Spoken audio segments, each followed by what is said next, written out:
राजकुमार जी टोंगिया 12 वालों ने एक बहुत ही शानदार उपकरण बनाया है, जिसका जुगाड़ से आप भी इसे बना सकते हैं। देखिए किस तरह से। ये बहुत सस्ता जुगाड़ है।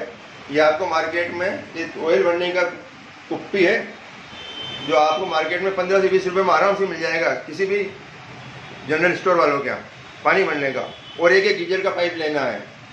जो दूसरा सादा पाइप होता है वो गर्म भाप से लूज हो जाता है। ये गीजर में जो पाइप लगता है वो पाइप है।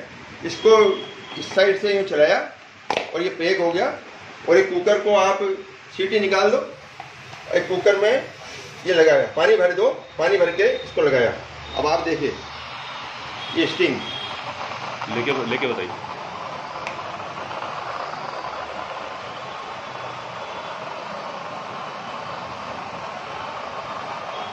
दोस्तों वीडियो देखने के लिए धन्यवाद। इसे आगे प्रसारित करें ताकि ये सभी को काम आ सके। बहुत काम का है स्टीम।